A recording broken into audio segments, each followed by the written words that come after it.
The sky burned red that morning, not from sunrise, but from the massive alien ship that now hung above Earth like a dark moon.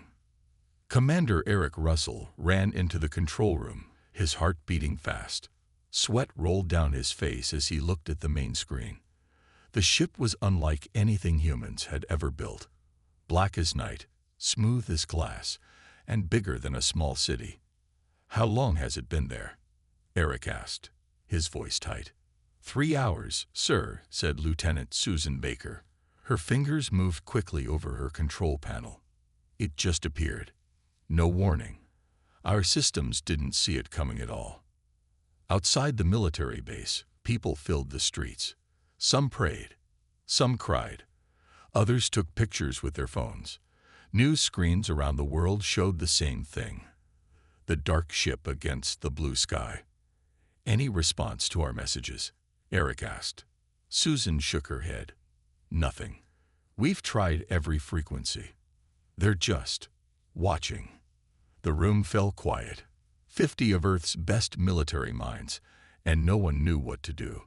Their weapons seemed small and silly now. "Keep trying," Eric ordered. "They came all this way. They must want something." Chief Science Officer Alan Peters walked in with a tablet showing energy readings. "Sir, that ship is putting out more power than all of Earth's power plants combined. And it's just sitting there, like it's not even trying." A young officer brought Eric a cup of coffee. His hand shook as he set it down. "Do you think they're friendly, sir?" Before Eric could answer, all the screens in the room flickered. The faces of the humans were replaced by something else, something almost human, but wrong in small ways that made the skin crawl. The alien had silver skin that seemed to glow from within. Its eyes were black pools with no whites. Its neck was too long, its fingers too many. "People of Earth." The voice was smooth, neither male nor female. "I am Ambassador Zenith of the Galactic Council." Eric stepped forward. "This is Commander Eric Russell of the United Earth Defense Force. We welcome." "Your welcome is not required." The alien cut him off. "Your world has been under observation. Your species has been studied. Your application for membership in the Council has been denied." Eric looked confused. "We never applied for any membership." "Nevertheless, you have been tested. You have failed. This system is now under quarantine until the Council decides your fate." The screens around the room showed new images, smaller ships leaving the mothership, spreading out around Earth like a web. "What gives you the right?" Eric demanded, his fists clenched. The alien's face showed no emotion, no anger, no pity, nothing. "The strong decide the fate of the weak. This has always been true on your world and all others." Alan's equipment began to beep loudly. "Commander, they're creating some kind of energy field around the planet. It's like a cage. You can't just lock us in." Eric shouted at the screen. "It is already done," Ambassador Zenith replied. "Be grateful. Many on the Council voted for your immediate removal." With those words, the alien's face disappeared from the screens. In its place, static. Susan turned to Eric, her face pale. "All deep space communications are dead. We can't reach our stations on Mars or the Moon." Outside, the dark ship continued to hang in the sky, watching, waiting. Earth was cut off from the stars. The quarantine had begun. 2 years passed. The dark ships still hung in the sky. People learned to live with fear. They went to work, had babies, watched TV, all while alien eyes watched from above. Sometimes they looked up and wondered if today was the day the aliens would finally speak again. Or worse, Dr. Olivia Ward had not looked at the sky in months. Her office was deep underground, where the alien ships couldn't see her work. Maps and charts covered the walls. Strange symbols filled her computer screens. 2 years, she said, rubbing her tired eyes. 2 years of silence. What are they waiting for? General Frank Cooper stood nearby, his face hard as stone. Once he had led America's army. Now he led all of Earth's soldiers as one united force. They want us scared, he said. Scared people make mistakes. Olivia pointed to her screens. See these patterns. Their ships move the same way every month. They're not just watching us. They're testing us. Before Frank could answer, a loud alarm rang through the room. A message from the moon. The screen lit up showing a woman in a dirty spacesuit. Her name tag read, Director Patricia Daniels. She looked both scared and excited. We found something, she said, her voice breaking up. A crashed alien ship.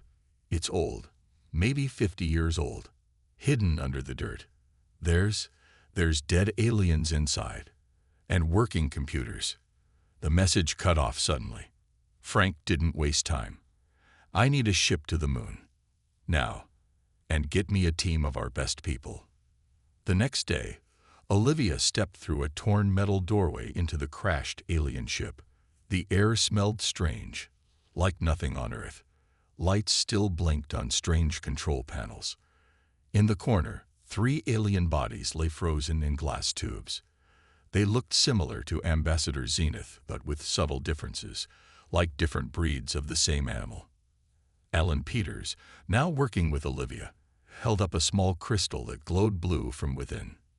This is their version of a computer, he said, and I think I can make it work. It took hours.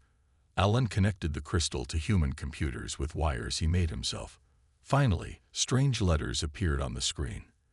Then they changed to English. It's translating for us, Alan whispered. Their computers learn from us even now. What they learned made Olivia's blood run cold. The aliens had been watching Earth for hundreds of years. They had studied humans throughout history. They had a name for Earth, Danger World. The final report in the computer was clear. Humans must never join the galactic community. Their minds work wrong. They adapt too quickly. They solve problems in ways our models cannot predict. The last entry, written 40 years before the quarantine, was worst of all. Human progress accelerating beyond safe limits. Recommend immediate containment or extinction. Olivia looked at Frank, her face pale. They're afraid of us. 6 months after finding the crashed ship, Earth had changed. The world's leaders now knew the truth. The aliens feared humans. This changed everything. Inside a giant airplane hangar in the Nevada desert, Chief Engineer Natalie Wright watched as workers built something new. It looked like a jet fighter, but it wasn't meant for Earth's sky. It was meant for the stars. Will it work? General Cooper asked, walking up beside her. Natalie tapped the shiny metal hull. We took apart their technology and learned its secrets.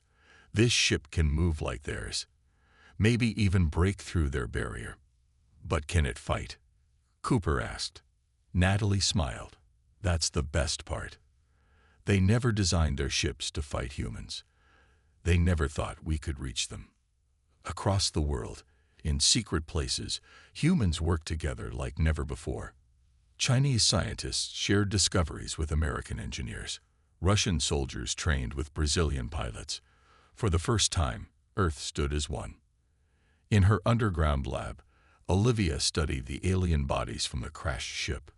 Their brains were different from human brains, more ordered, less flexible. They think in straight lines, she told Alan, who worked nearby on alien computer codes. They can't handle surprise or chaos. That's why they fear us, Alan said. We're unpredictable. In Washington, D.C., President Kevin Mitchell spoke to leaders from every country. His face appeared on screens around the world. For 2 years, we have been prisoners in our own home, he said. The aliens judge us without knowing us. They fear us without cause. Today, we begin Operation Breakout. People cheered in every city. For too long, they had lived in fear. Now they had hope. On the far side of the moon, hidden from the alien ships, humans built a secret base. Earth's first real space fleet took shape there. 100 small but powerful ships, each carrying weapons based on alien technology. Some people worried about the dangers of fighting back. What if the aliens destroy us? They asked. What if they already planned to? Others answered. Then, without warning, one of the alien ships broke formation. It dropped lower in the sky, hovering over New York City. Its shadow fell across buildings like a dark cloud. From his command center, General Cooper watched live video with growing worry. What are they doing? He asked no one in particular. The answer came when the ship released hundreds of small objects that looked like floating balls. They spread throughout the city, scanning buildings and people. In New York, a man named Nathan Collins watched from his apartment window as one of the balls stopped outside. A red light passed over his body. Then he couldn't move. He was frozen in place. The same thing happened all over the city. The alien balls weren't killing people. They were taking them. Dozens of frozen humans floated up toward the mothership. President Mitchell ordered jets to attack the alien ship, but when the planes got close, their engines died. They fell from the sky. But humanity had a surprise ready. From a hidden base in Alaska, Natalie Wright pressed a button. Energy beams, based on the aliens' own technology, shot up from hidden places. They hit the alien ship, making it shake and smoke. The ship retreated to space. The floating balls rushed back to their mothership, leaving their human prisoners behind. That night, the alien called Zenith sent a message to all of Earth's screens. Your resistance is noted. The Council's judgment was correct. You are dangerous. Now you will see our true power. The war had begun. The giant alien ship hung over New York City like a storm cloud. People on the streets pointed up and took pictures, not knowing what would happen next. From his office in the Pentagon, General Cooper watched the live video feed. His coffee sat cold and forgotten on his desk. Any response to our messages? He asked the room full of officers. Nothing, sir, a young woman replied. They won't talk to us. Cooper picked up a red phone. Mr. President, they're making their next move. Before the president could answer, the alien ship opened like a flower. Hundreds of small drones, each the size of a basketball, poured out and spread it across the city. All units, hold your fire, Cooper ordered. Watch and wait. In New York, Nathan Collins pressed his face against his apartment window. One of the alien drones hovered right outside, its glass eye looking in at him. Then a red light washed over his body. Nathan tried to step back, but couldn't move. His body was frozen in place. Through the window, he saw other people on the street also frozen. Then, to his horror, some began to float upward toward the mothership. Similar reports came in from across the city. The drones weren't killing people. They were taking samples. Plants, animals, building materials, and people were being collected and brought to the ship. President Mitchell watched the scene unfold on multiple screens. His face was gray with worry. We have to respond, he said. Send in the jets. Fighter planes screamed across the sky toward New York. As they approached the alien ship, their electronics failed. Pilots ejected as their planes fell from the sky. Our regular weapons are useless, Cooper reported. Time for Plan B. From a hidden base in Alaska, Natalie Wright sat before a control panel. 6 months of work had led to this moment. She took a deep breath and pressed the red button. Around New York City, hidden weapons activated. They didn't look like human technology because they weren't. They were based on the aliens' own designs, taken from the crashed ship on the moon. Blue energy beams shot up from the ground, hitting the bottom of the alien ship. The massive vessel shuddered. Black smoke poured from wounds in its hull. For the first time, the aliens seemed surprised. The ship began to rise, returning to the safety of space. The collection drones abandoned their work, racing back to their mothership. But not all made it back. One drone, damaged by the energy beams, crashed into Central Park. Alan Peters and a special team were waiting. They captured it in a special container that blocked its signals. Got you, Alan whispered to the drone. Now let's see what makes you tick. That night, as the alien ship rejoined the others in orbit, Ambassador Zenith's face appeared on screens worldwide. "Your resistance is noted," the alien said in its flat voice. "The Council's judgment was correct. You are dangerous. Escalation protocols are now active." Within hours, the alien ships in orbit changed position. The barrier that had kept humans in now became a weapon pointing down. Precise energy beams struck military bases around the world, targeting places that could launch rockets or planes. In his office, General Cooper stood at the window, watching distant explosions light up the night sky. "They're trying to take away our ability to fight back," he said to President Mitchell on the phone. "But they don't understand who they're dealing with." "How long until our fleet is ready?" the president asked. Cooper's face hardened. 3 more months, if they give us that much time." "They won't," Mitchell replied. "So we'll have to make do with what we have now." The first battle was over. Earth had shown it could fight back, but the real war had just begun. 3 years of war changed Earth. Most big cities now lived under huge energy shields, another gift from alien technology. Outside the shields, much of the world lay in ruins. But humans are hard to kill. Below ground, in mountains, and under oceans, people built new homes. The aliens thought they were winning. They were wrong. In the main research lab deep under the Rocky Mountains, Olivia stared at the alien drone they had captured in New York. After years of study, it had given up its secrets. "It's more than just a machine," she explained to President Mitchell and General Cooper. "It's part of a network. All the drones talk to each other and back to the motherships." "Can we use that?" the president asked. His hair had gone completely gray in 3 years. Allen stepped forward, tapping keys on his computer. "We already are. Their machines think in perfect order. Ours think like we do. Messy, creative, unpredictable." "We made a virus," Olivia said. "Not a computer virus like we use on Earth. This is a thinking virus. It makes their systems think like humans." "And that hurts them?" General Cooper asked. "It confuses them," Allen answered. "Their minds can't handle chaos. Their computers can't understand human thinking patterns." Meanwhile, at bases hidden around the world, Earth's secret fleet prepared for battle. 100 small ships, each carrying 3 brave pilots. The ships used both human and alien technology, a mix the Council had never seen before. Commander Eric Russell, who had faced Ambassador Zenith during first contact, now prepared to lead this fleet into space.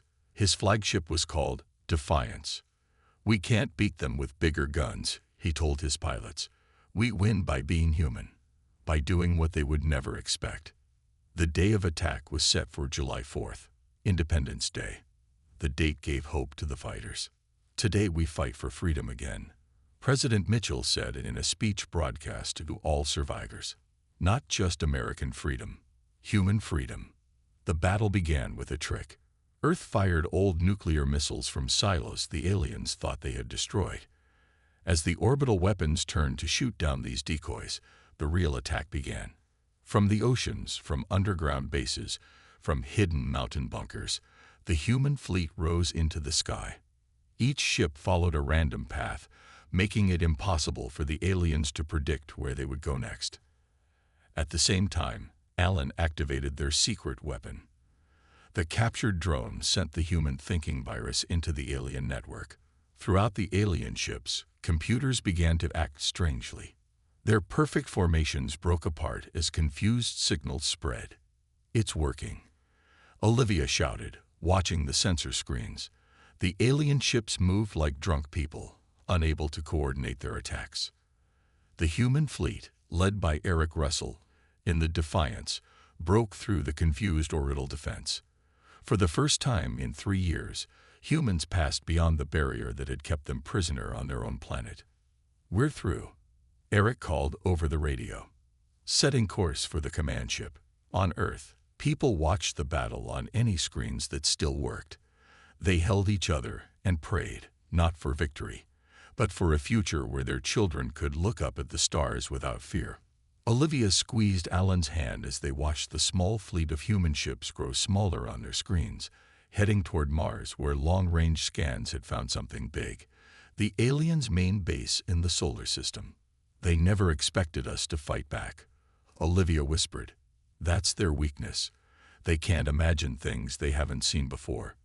And imagination, Alan replied, is what makes us human. The human fleet moved past Earth's orbit for the first time in 3 years. The view was both beautiful and terrible. Commander Eric Russell stood on the bridge of the Defiance, watching as Jupiter came into view on their screens. The giant planet wasn't as humans remembered it. Massive alien stations hung in orbit, sucking gases from the planet like giant ticks. Smaller ships moved between them like busy ants. They've been stealing from our solar system this whole time, said Lieutenant Susan Baker, standing beside him, while keeping us locked up on Earth. The human fleet split apart according to plan. Most ships scattered in different directions to confuse the enemy. The Defiance and 2 other ships continued toward Mars, where scanners had found something big, the aliens' main base, built into the side of Olympus Mons, the largest mountain in the solar system. They've been here for centuries, Susan said, looking at sensor readings, watching us, studying us, all while we thought we were alone. On Earth, Olivia and Alan watched the fleet's progress on their screens. The thinking virus was working. The alien ships moved in confused patterns, unable to coordinate their attacks. But the effect was weakening. They're adapting, Alan warned, typing quickly on his keyboard, trying to fight off our virus. We need to push harder while we still can. Above Mars, a fierce battle began. The alien ships moved with perfect precision like dancers following exact steps. The human vessels fought like street fighters. Dirty, unexpected, willing to take damage to land a good hit. One human ship pretended to be badly damaged, then exploded into action when enemy ships came close. Another flew so close to the surface of Mars that it kicked up red dust to blind enemy sensors. The Defiance spun and rolled in ways that no logical alien would try, making impossible shots that caught the enemy by surprise. During the chaos, Eric Russell and a small team managed to land on the Martian surface in a small shuttle. Wearing spacesuits enhanced with alien technology, they broke into the base through a maintenance tunnel. What they found inside changed everything. The alien base wasn't just a military installation. It was a museum of human history. Thousands of artifacts from Earth filled room after room. Some from ancient times, others from just years ago. Video screens showed scenes from human cities, homes, schools. They'd been studying us like lab rats, Eric whispered. But the worst discovery waited in the lower levels. The team found row after row of glass containers. Inside each one was a human, or what had once been human. Some looked normal, sleeping peacefully. Others had been changed in horrible ways, with extra limbs or organs placed wrong. They'd been experimenting on us, Eric said, feeling sick. For how long? In the central control room, they found records of the Council's meetings about Earth. The truth was worse than they had imagined. Some alien leaders had wanted Earth destroyed immediately. Others wanted to keep studying humans. The quarantine had been a compromise. Trap the humans while deciding what to do with them. The Council feared humans for one main reason. Humans changed too quickly. Where alien species developed slowly over millions of years, humans adapted in just generations. They solved problems in unexpected ways. They mixed together ideas that should never go together and made them work. To the orderly minds of the Council, this made humans dangerous, a disease that could infect the perfect order of the galaxy. As Eric's team downloaded this information, alarms blared throughout the base. Armed aliens rushed toward the control room. "Get this back to Earth," Eric said, giving a small data disk to Susan.